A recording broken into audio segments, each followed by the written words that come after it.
right. Welcome to Take You in Action PA, episode 30, first episode of 2023.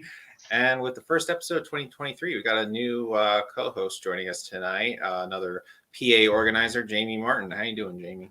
I'm doing fantastic. How are you?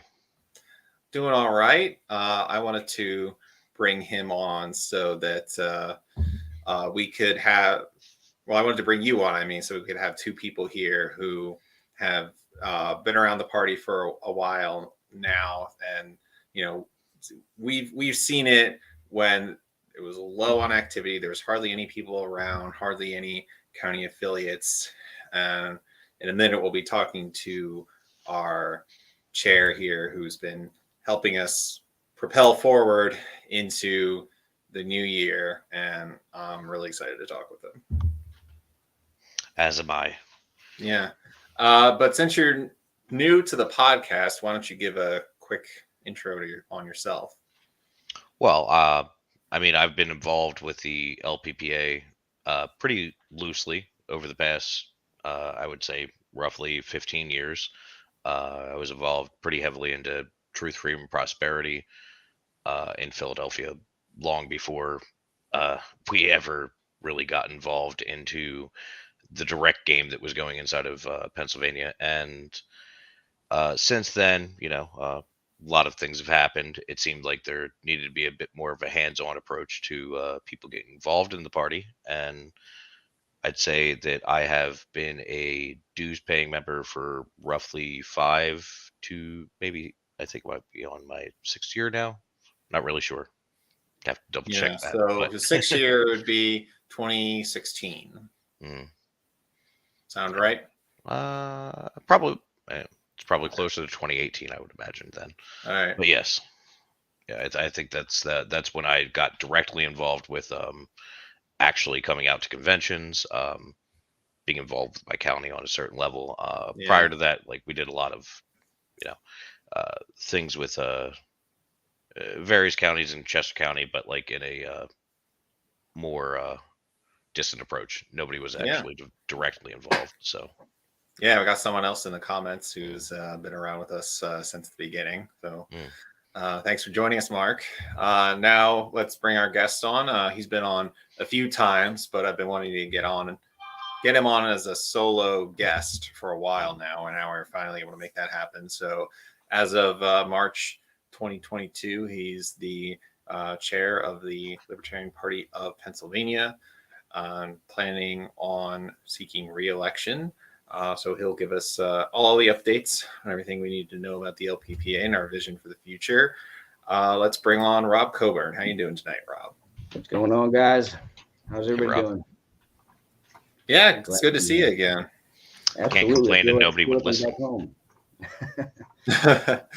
Yeah, you definitely, I was saying earlier, you definitely got a very libertarian vibe in your office going on back there. Well, I'm choosing to run as a libertarian for chair this year. Last year I chose to not be, and I think that's what pushed me over the edge. But this year, I guess I'll take on the brand. All right. It only took you a year, but we finally convinced you. All right. So why don't you tell us what's been going on the past year? What are some of the party's biggest achievements? What have you been working on? Tell us about the LPPA in 2022. Where have we just come from? Yeah. Well, it's been quite a year from heading into the last year's convention with not sure what the direction of this party was going to be. We've had a lot of momentum going with the ideas that the caucus was espousing, but I think it's no secret that Pennsylvania was one of the key moments of the takeover, if you will.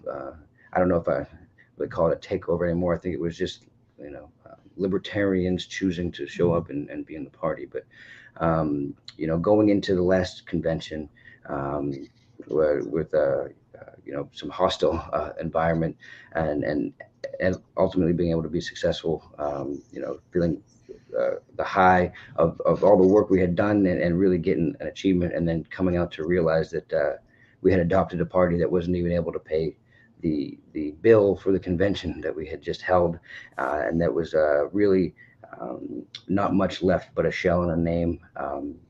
Uh, through the hard work of everybody here and the people in our committees, we did a whole lot with nothing. But people who were really brand new, putting things on their back and just learning as we go, but committing to the ideas that we've been talking about, and it looks like it had some effect. This year we were able to maintain ballot access in Pennsylvania for the first time in a midterm year in I think 20 years. I think 2004 was the last time. So that's a very very big deal. With the success we had with the Moulton maneuver in the last local elections, going into next year, if we didn't have that ability to maintain ballot access and be in control of the nominations, we would have really been at a disadvantage at how we are able to help people continue to get elected.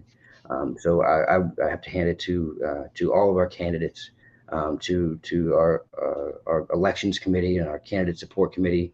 A lot of these people, they were figuring out as they went, and just the sheer the passion and drive to figure out whatever it took. I couldn't be prouder of them. Uh, we were getting our committees back up and going. We no longer prohibit people who would like to join from being in committees. So I think that's a step in the right direction. And next year, we plan to have another healthy run with the Moulton maneuver. I think realistically, I'd like to see 300 libertarians elected in Pennsylvania, but we're going to take it to another level, and we're going to try some actual contested elections. We're going to kind of combine the ideas of what we learned with the Moulton maneuver and identify races. Maybe in still at the local level. I think that's where our fight is. I don't think that we're going to, get some big office and legislate, freedom from down on high. It's going to take the people in their communities using the principles of local nullification to stop a lot of these bad things from going on. But we'd like to identify, races that are winnable. Maybe where a candidate won by 20 or 30 votes, and use our ground forces and use these ideas that we're better than either of the other parties on the things that they're supposed to be good on, and let people know how good we are. Maybe get a couple of contested elections under our belt. Sure. Yeah, I would like maybe like you to expand on exactly how much of Pennsylvania might be encompassed in this sort of maneuver. Like, do you see this in basically every county, every region kind of thing? Like, I know you guys have really run the numbers here. Yeah, yeah. Like, Sure. Yes, there is opportunity in every county, in every district, in every precinct. What we do is we look at the we really gets very specific into the demographics and the attitudes of the areas where they're at. Identifying what are the predominant veils or views in that area, and what offices and what issues and which candidates do we have that can put up a real fight against these guys. If you figure out what the people are looking for, where they're living, and you identify the races that they're only winning by a couple of votes. I think that that's something that we can really take advantage of, because our message is better, it's stronger, and we don't want to rule your lives. We don't want to take your money, and I think we'll have some success there. So if you look at the demographics, and if you attack the left from the left and attack the right from the right, as the great Scott Horton would say, I think maybe we might just win a real election. mm, mm. So you would say, like, on especially single issues, that we have Yeah. a lot of room for work to work with the Yeah. other parties inside of these districts. Absolutely. I mean, what is it that people care about? Usually, people are voters on single issues. And I can't think of one where we're not stronger on. So if we just put the feet on the ground and get hands on doors and get people on the phone, if we let them know that we're here and what we're doing, it was shown in the last elections with the success that we had. People like Ross Sylvester in his getting 24% in his race just out of nowhere, and that was right into the city of Pittsburgh. And that was just purely from the fact that he put the work in. He went out, he hit the streets, he talked to people, he knocked on doors, he let them know that he was there, he put the signs up, and he had the success. Yeah. Yeah, so even with the large races that we had this past year with the state representatives, the state senates, U.S. House, even the statewide races, those are definitely important races, if nothing else, and for messaging purposes. But this year is a little bit different. This year we have the local races. So why don't you talk to us about how that's different and the opportunity we have with campaigns in 2023? Well, you bring up a good point about I think that the statewide elections showed us something about what we can use going into these local elections. Eric Gerhardt, our Senate candidate, he so to maintain ballot access, you have to get 2% of the highest vote getter in 10 different counties. He got them in 42, I believe, and so we succeeded that margin by leaps and bounds. I think that shows that the people are willing to vote. Crossing the lines, and they're sick and tired of what they're getting.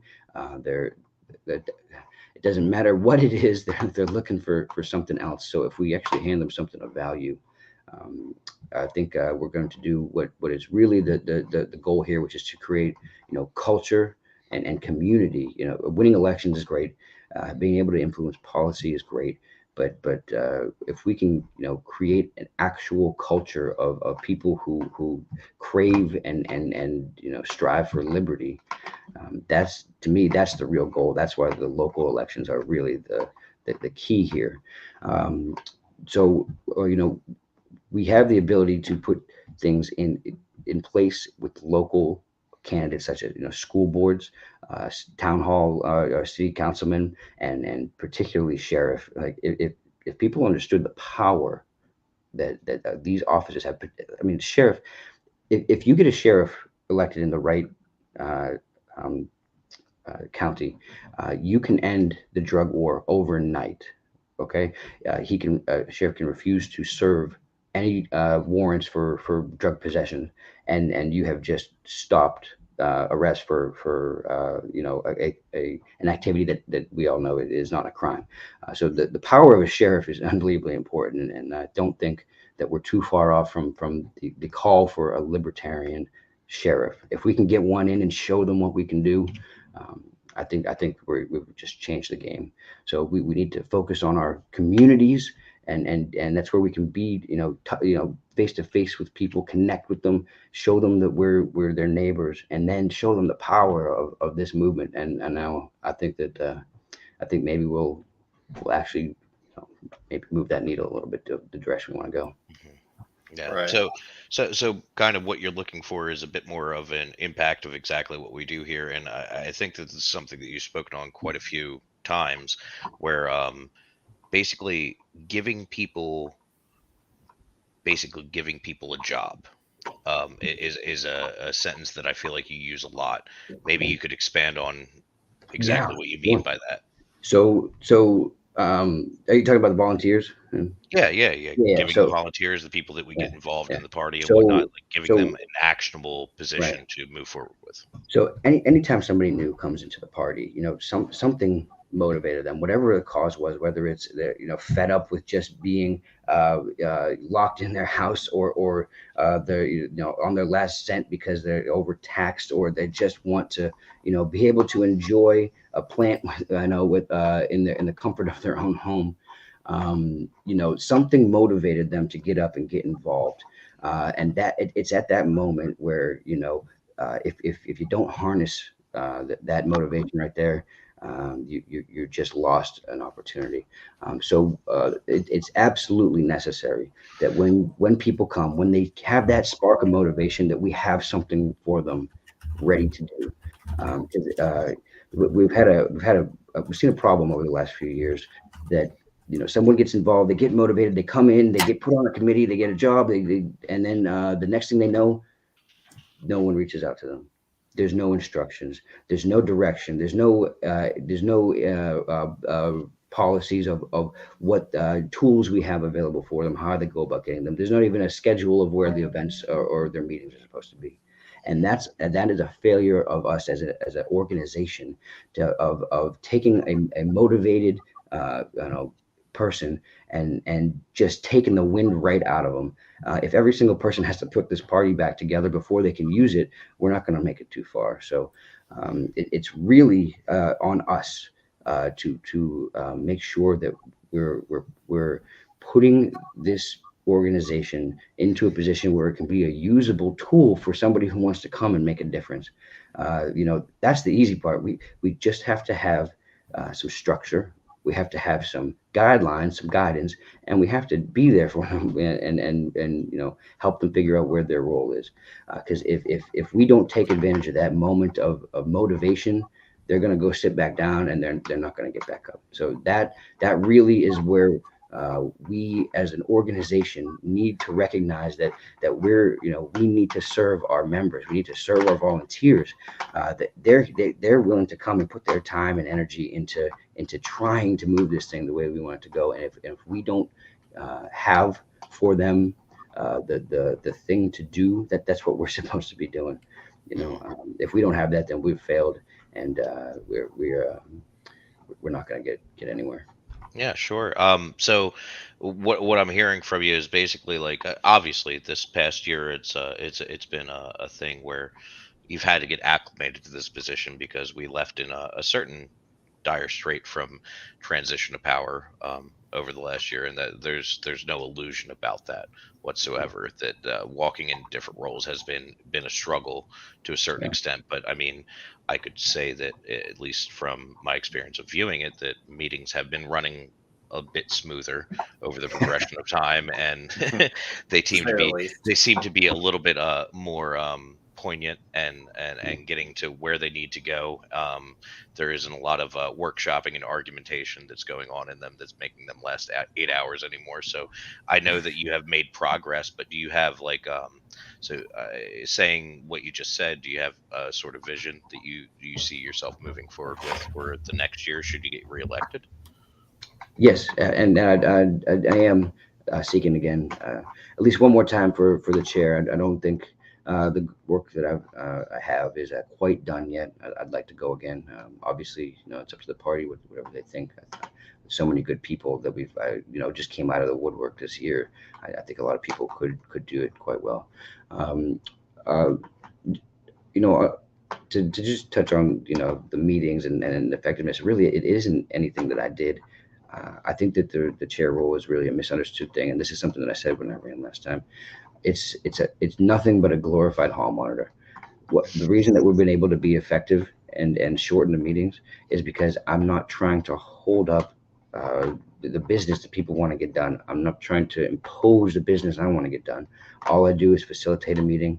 The meeting belongs to the board. It belongs to the members, and all I'm doing is giving people red lights and green lights of when they're allowed to go and stop. So I've learned a lot about what the role of chair is, and it's a very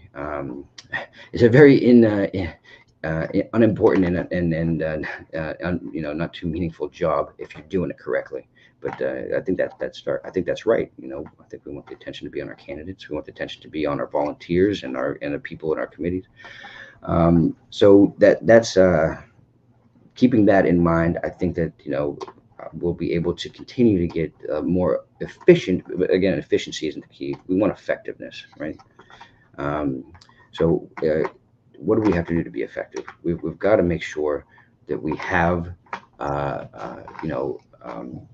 an understanding of what's going on. We need something for people to do. We need to have instructions for them.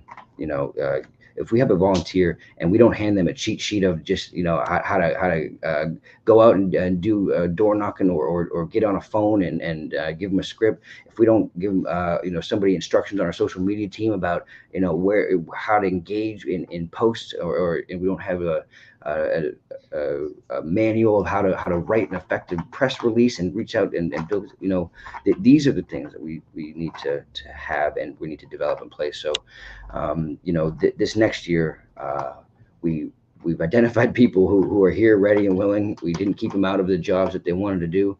Now we need to you know, put down on paper what these jobs are. We need to make sure that the party owns the knowledge, not, you know, specific people, you know, moving their hands and directing people in the background, that, and if this person leaves or that person leaves, you know, we have no idea what to do. We need the party to have institutional knowledge, and I think that's my hope for the next year as an organization. I can't remember if I touched on your question. I might have gone off on a spin there, but I'd say that the only thing is that if you had maybe a direct vision, or mm, uh, like a direct vision for what you see next year encompassing. yeah. So we have the unbelievable opportunity to introduce people to local elections, right? The number of signatures is not as high that we have to get. The number of offices is increased, so people, you know, we can have people learning and growing together, helping each other's campaigns out, and really getting a unified force of a libertarian idea and message together, going forward here. But the most important thing I think about these local elections is that we're going to get people involved. You know, we saw that with the Mull maneuver. There's tons of stuff to do. Where we failed, I think, was not finding something for them to do after it was done. You know, we saw so many volunteers and people who were so excited to get in these positions through the Mull maneuver that we didn't know how to put them to good use afterwards. You know, so something I'm very excited about is the development of the issue coalitions committee. That was the first thing that I did when I became chair, was put it in an issue coalitions committee. Um, I've always believed that this party is not just about running candidates. You know, it's about the philosophy. It's about the message and meaning. If we don't have that, then we've already lost. You know, having initiatives that are directed at focusing on specific issues and developing, you know, and growing them, the awareness, and moving, you know, pushing for legislation and building coalitions with anyone and anywhere who is has an area of common ground. We need to be reaching out to these people and working together and harnessing our collective power to influence, you know, some legislation and some attitudes at the local level. So we've got an amazing girl by the name of Regina Badger, who came out of nowhere. Thanks, John Rassa.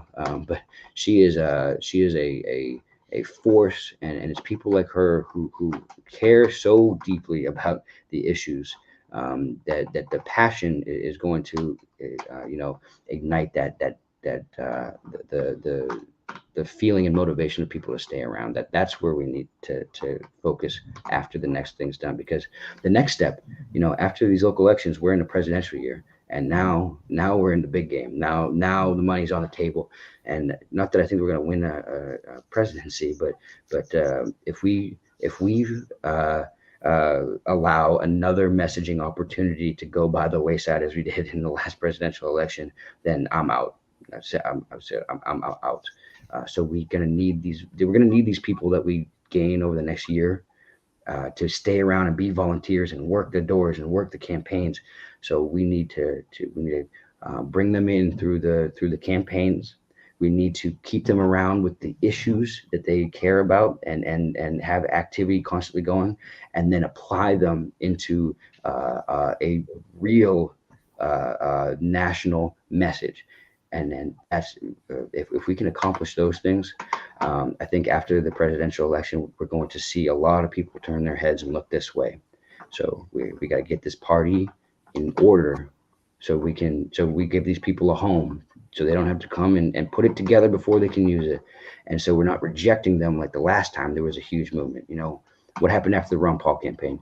All of these people with all of this energy and all this motivation with no home to go to. The Republicans didn't want them. The Libertarians didn't want them. They didn't quite know what they were at. They were going in a different direction, and all these people sat down again, right? I was one of them. I think a lot of people here probably were. But the thing about that movement is we've been waiting to stand back up, and I think we're going to have another opportunity to create a lot more of the Ron Paul mentality, and it's our fault if we don't give them and build a home for them before they come and take a look. I suppose that would kind of beg the question, since this is the off year prior to the presidential year that we're moving into, is what kind of structures would you like to see facilitated within the LPPA in order to make sure that that is a successful movement moving forward in 2024? Perfect question. I would like to see all of our committees having a mission and a policy, a set of procedures about this is why our committee exists. This is the purpose that they're supposed to serve, and a set of policies about the actions that they're going to go do to take it down. If we can put in standard operating procedures on each one of our committees, then we just have to hand over a set of instructions to anybody who comes in and looks at the party. We will have a job. We'll have the way to do it, and then now the bodies will start coming in. The other thing, man, I had another one, but I lost it. Sorry. Well, you can always come back to it if you think of it. So. What was it? Possibly policy guidelines? Is that kind of what you're going for? Well, yeah. So the policy guidelines.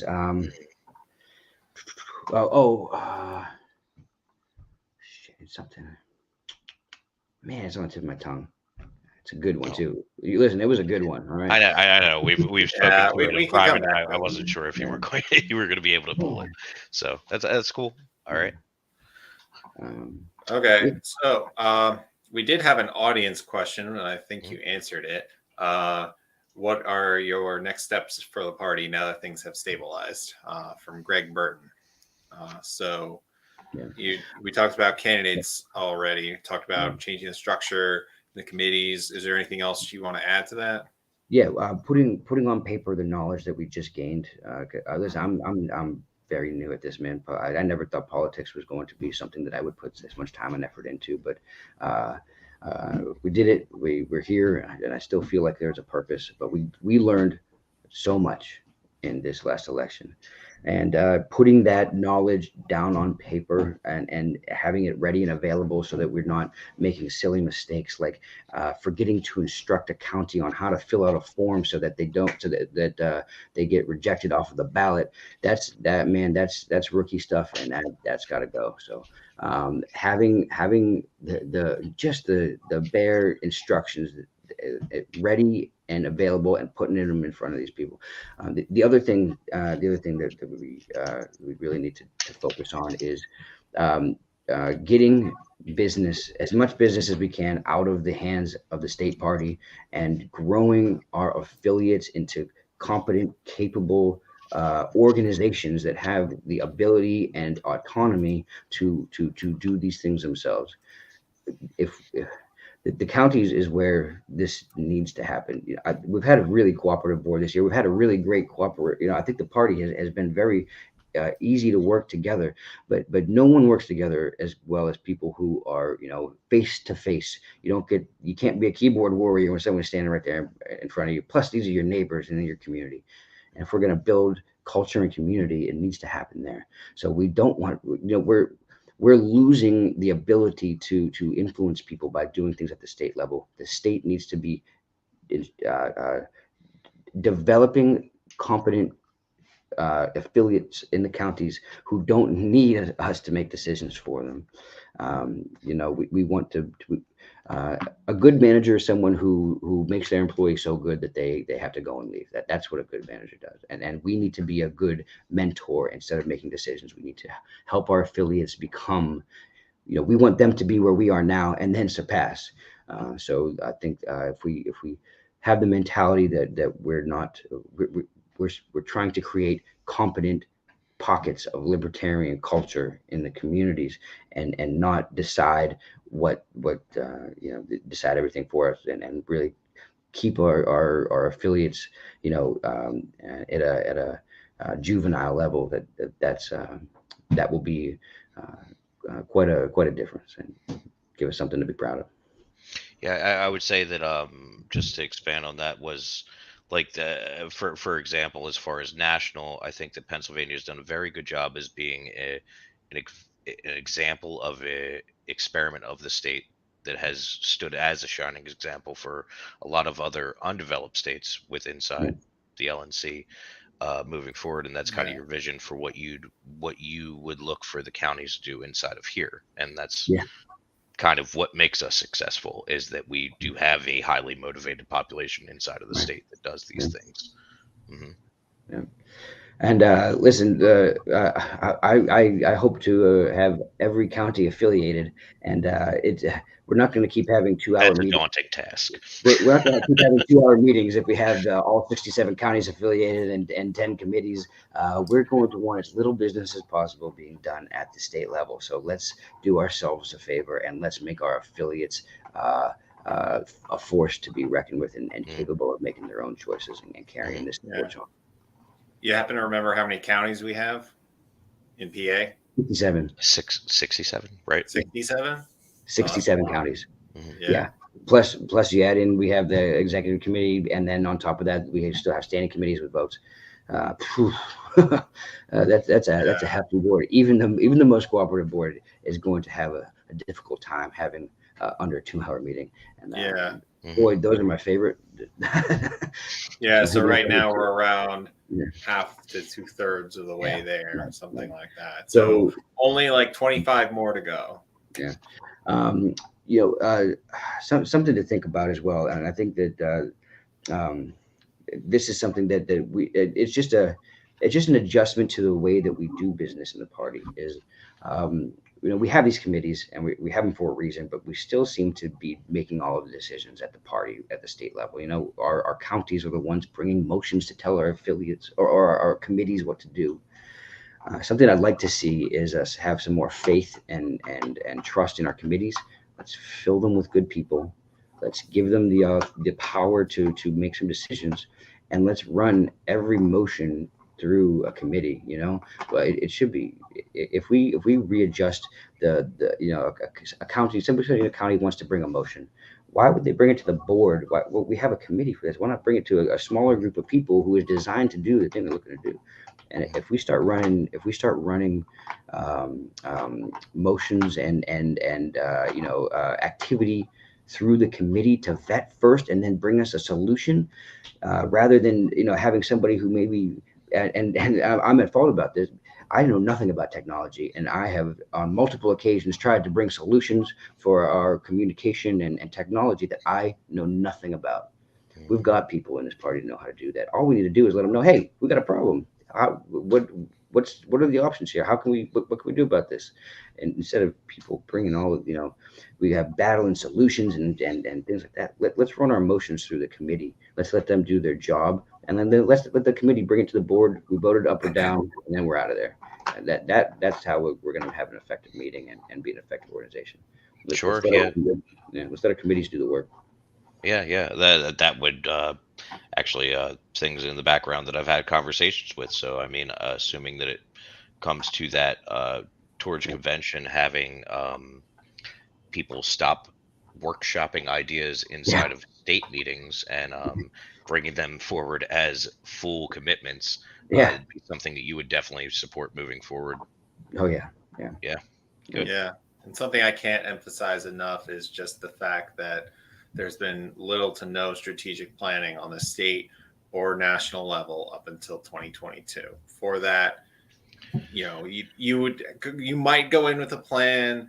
Then the next year, somebody else takes over. All the institutional knowledge is lost. Any planning down the drain. Now for the first time, we're actually starting to see some element of long-term planning and record keeping, so that we have a chance of continuing the work that we're starting now. It's something always to keep in mind that we're in very new territory today than we ever have been really as a party. There's a larger membership base, more people active than maybe have been in 20 years behind mostly federal candidates that facilitated this in the past. And a Yeah. lot of this is a grassroots organization that's built into what it is today. And Pennsylvania is definitely a star in Yeah. that respect. And, Yeah. we got to do this right, right? Yeah, listen, I think it's very important that we remember why we must maintain a grassroots organization. This is why local level politics is so important for this party. If we have the success of the other parties, if we start getting libertarians elected to state house, state legislation, we get a federal guy, that you know what's going to happen to this party is the same thing that happens to any organization at any level in any area.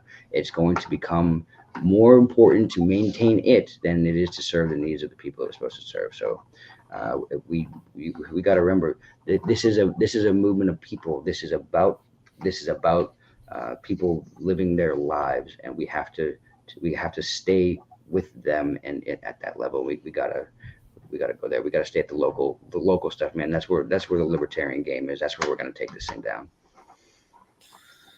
Yeah, that sounds very familiar. It almost sounds like you're describing the state itself, only existing to perpetuate itself. Yeah, well, if you think about it, though, it's not just politics. It's any organization that becomes successful. The being the one who makes the organization advance more becomes the goal. Look at what happens to religion. Look at what happens to corporations. Look at what happens to mob mentality. It's about the perpetuation of the organization itself over the principles that we're supposed to serve, and we're not going to be immune to that. So if we go outside of our realm into the if we start trying to um, uh, the ruling class, we're going to follow the same um, problems as anybody. I don't want to set people free in my lifetime. I want them to do it them damn selves. Yeah. But we can be a lot more efficient at it if we work together. We must. As Mises would say, that's the most the most beautiful thing about people is how well we work together, and the more we serve each other, the more value we create and offer to people that improves their lives, the more wealth we get.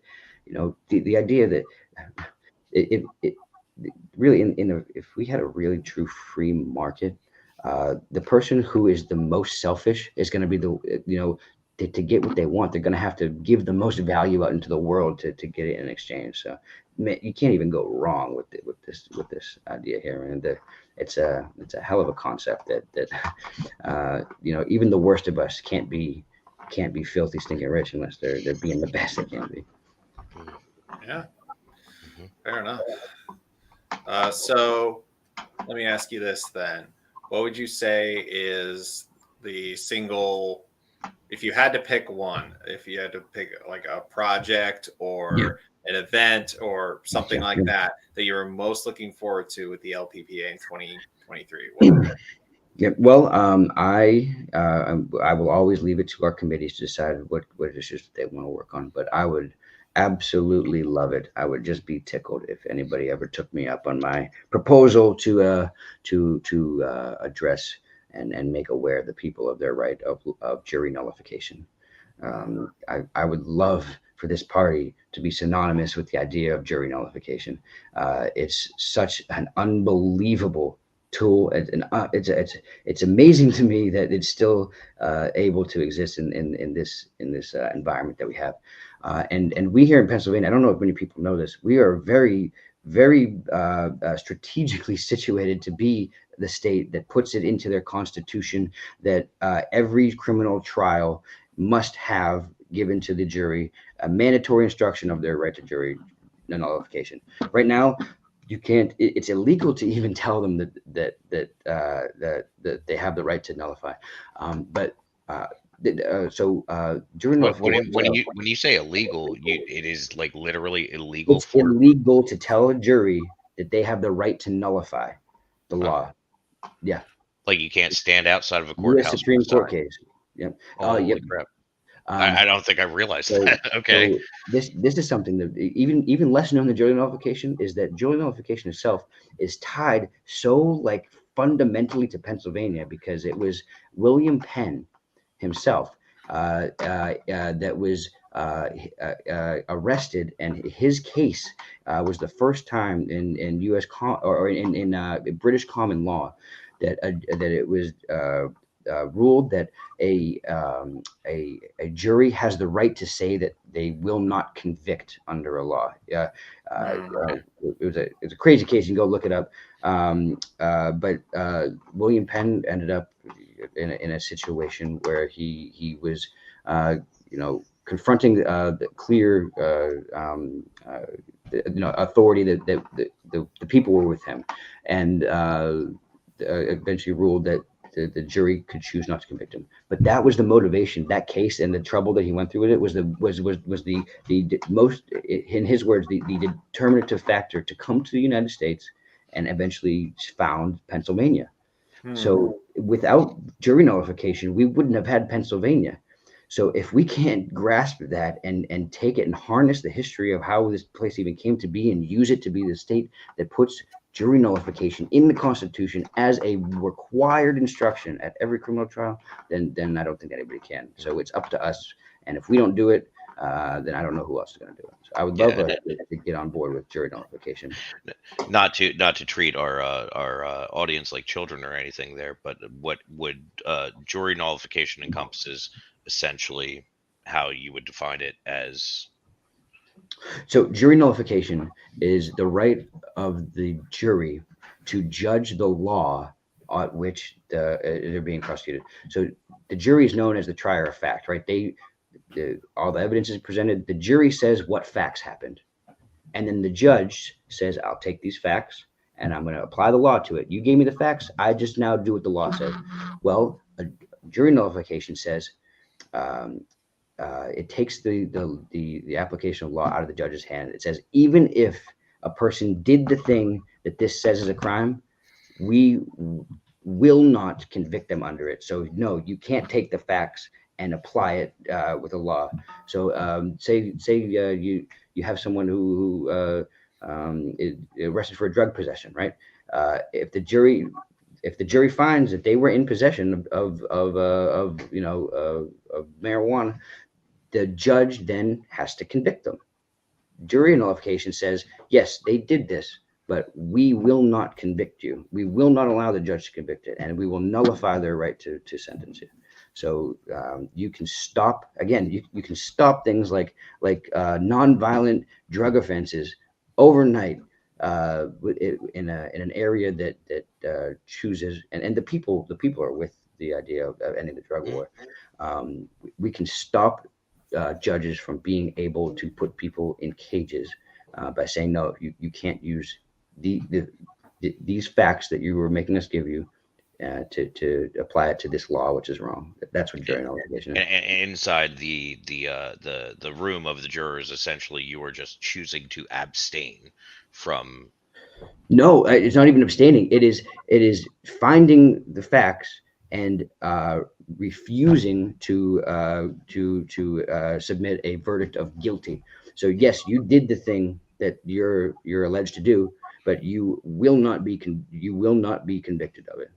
So it's like saying that you're not guilty. This is not a crime. This law is bullshit. This is not a crime. Yeah. Mm-hmm. Yeah, and that's how that would play out. Yeah. So there is an audience question on that. So would it be legal for one of the jury members to inform No, the others? No, nope, really? no, Okay, I almost found myself in that nope, situation, so good thing that didn't happen. nope. Yeah. You can be charged with contempt of court and cause a mistrial. Wow. Like, okay, They've I don't really think I. thought this through, haven't they? Oh Yeah, yeah. I was almost selected for a jury, and it would have been a case deserving of nullification. I'm pretty sure it was a possession charge. So, If you want to make wow, sure I that had you no never call idea for at the jury time. nullification, if you want to make sure you never call for jury duty again, let them know that you believe in jury nullification. Yeah. Oh, well, that didn't turn out to be necessary. Yeah. I actually knew the prosecutor personally, so I had to be removed from the jury pool. Yeah. So the jurors room is supposed to be one of the most like sanct and respected and safe places, but even there, though there's been uh, you know they'll say that it's undue influence and corrupting the jury, and it's they won't go Yeah. as far as taking it off they won't say it's not allowed because even they can't go against the history of it, and man, is that fortunate because there's not a lot of good ones left on the books, but we got that one. You might not be able to talk about it, but it's like it's like Fight Club. You can't talk about it. But All right. So one more follow up on that. Then, what is the path to getting it on the PA Constitution? so this is different. This is difficult. So in Pennsylvania, referendums cannot be brought by petition. They have to be brought by a legislature. So what is it going to take? It's going to take the demand of the people that their legislatures give them what they're nominating them for. What I would like to see the party do is use the state level elections to tell as many people as we can about jury nullification because they can't stop us then, right? And if some of the inner city communities and communities that don't really get a good run in the courts get an understanding of what jury nullification is and see that we are the party of nullification, we're going to reach people who have never heard these ideas and who I think were probably some of the people who need them the most and are being, as Ron Paul said, a lot of people get a real bad run in the courtroom. I will never be one to commend the police, but it's the courts we still have a real big problem with, and we can reach people that perhaps we didn't know that we could reach through the identity nullification, and now if we connect with people who we didn't even know a pathway to, now we're going to be something dangerous because they've tried to divide certain groups for so long. And if we get together on something like this, you better watch out because liberty unites us, and they'll be in trouble. Yeah, so if I'm hearing that correctly, what you're saying is that if people do decide to run for state office, which is often something that we don't Yeah, promote necessarily within the caucus, but yeah, that we definitely do still need statewide candidates yeah. for them to run on a platform of jury Yes, nullification would be yeah, something right, that you would yeah. encourage. If I get Yeah. in, I will bring a bill for jury nullification, and then you just scream the word nullification as much as you can, jury nullification, and you just you repeat as loud as you can and tell every single person that you have the opportunity to tell. That's we can. Yeah. We may not be able to get somebody in the PA legislature to bring one, but we can tell people it exists, and we can connect with people on it. And Yeah. man, that's 100%. Yeah, we already do have several members of the party that have been meeting with legislators hold in on, PA guys. for other issues. I gotta plug my computer and I'm about to die. Hold on. No, that's all right. So yeah, we already have people in our party working on issue coalitions, meeting with state legislators on defend the guard, marijuana legalization. Yeah. This is the next step. We got to get the conversation started on jury nullification. For anyone who's supporting decrim in particular, it should be a no-brainer. Yeah. Oh yeah. Yeah. But man, this applies everywhere. Gun possession, anything you can think of that's a stupid, dumb law. Again, if we got a sheriff and if we told people about the right to jury nullification, we have just cut like half of the bad laws off the books, and they can't come into our counties and use these bad, dumb laws to put non-violent, innocent people in cages. That's a step in the right direction to me. Mhm. Yeah. So one more thing I want to cover before we wrap up. So give us the laydown on the convention. Tell us everything about it. Yeah, so we have a nice little convention coming up. I would love it if you would join us. It's a 50th anniversary, so the 50 years is gold, so we're going to be celebrating the gold standard. Maybe we'll get some sound money enthusiasts coming, but we've got a ton of great speakers: Dave Smith, Hannah Cox, Dennis Porter, Maj Toure, Laney Houston, Shane Hazel, Mike Termet, Dr. Amy Lepore, Mike Salvi. We've got tons of um, uh, uh, training and breakouts to let people know of the opportunities going on. Let it get to talk with people who got some experience about running campaigns, running issues. Get together and maybe find people who are interested in the same issues that you're into. We would really like to see the convention business turn as our meetings have gone and really be a small part of what the convention is going to be. We have, this is really a time for us to get together and celebrate, what we're doing and our successes and where we're going in the future. And we've had a really cooperative board.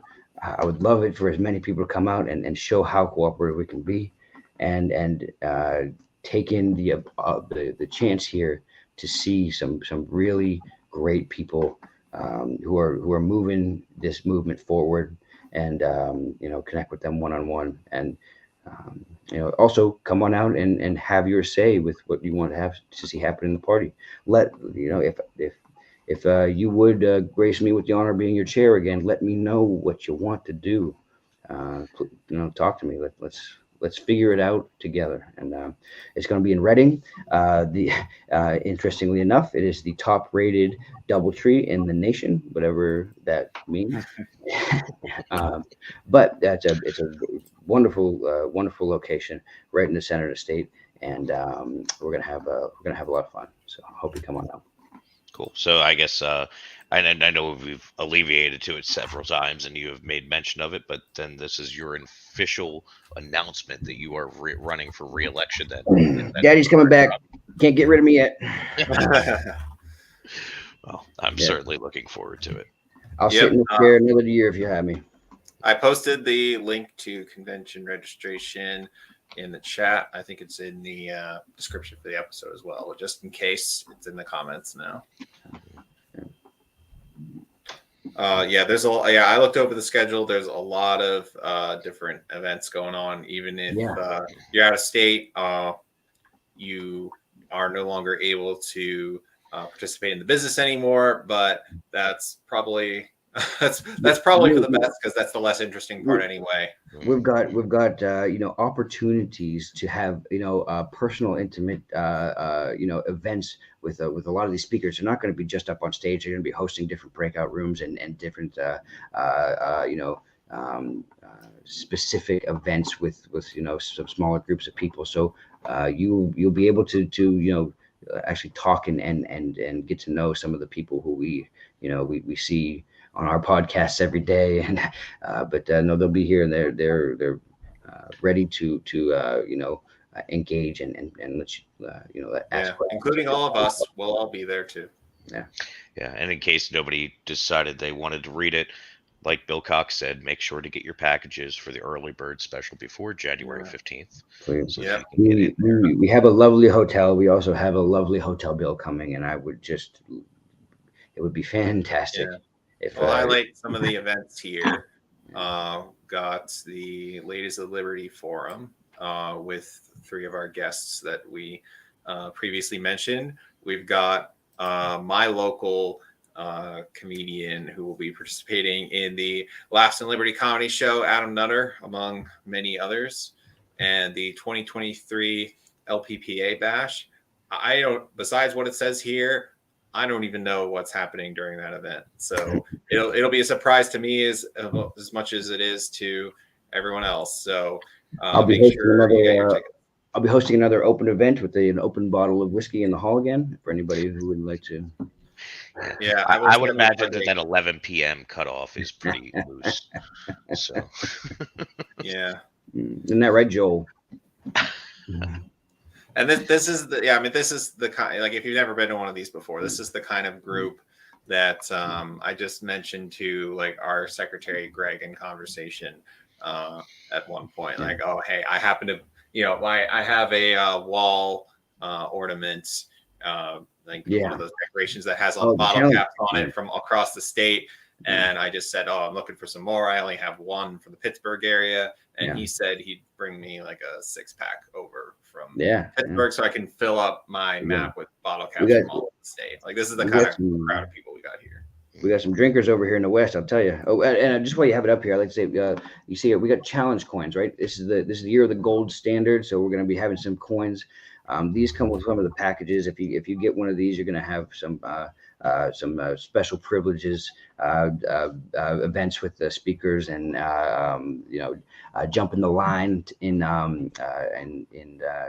credentialing, which if we're preparing to actually desire to credential people properly, so I'm hoping it's going to go a little smoother. But it's always nice to get ahead of that crowd if you've ever been standing in that line. Although bring yourselves and bring the whiskey. Bill, I thought you were bringing the whiskey, man. I saw that collection before. Everyone's bringing whiskey, clearly. It's going to be another rebellion. Yeah. Come on out, get yourself a challenge coin. Remember the convention where the most handsome chair has ever been elected, and take something home with you. All right, well said. So there was one more audience question I wanted to save until the end. You make sure we didn't ignore you here. I just want to point out before you answer it, we will be doing a special episode sometime within the next week, roughly, to talk specifically about the bylaws. So we're looking to have. Yeah, we will come back to this. So I have not yet employed him yet, but I believe John Razza will be there too, because he has to be now that I said that he's going to be there. Yeah. So never fear. We will talk about the bylaws. Don't worry. Well, I think that we've got ourselves faced with something here that is possibly the most difficult thing anyone can undertake to do, which is offer a complete replacement to a set of rules. So I'm certain there are feelings in every direction on this, and I think let's do what we've been good at all year, which is let's talk to each other, let's understand what's going on here, let's be open, and because there's all sorts of ways that we can do this, but let's figure out what we want to do, and let's figure out what's best for us, and I think that we're going to end up in the right place. So let's just talk to each other, and then I think we'll be all right.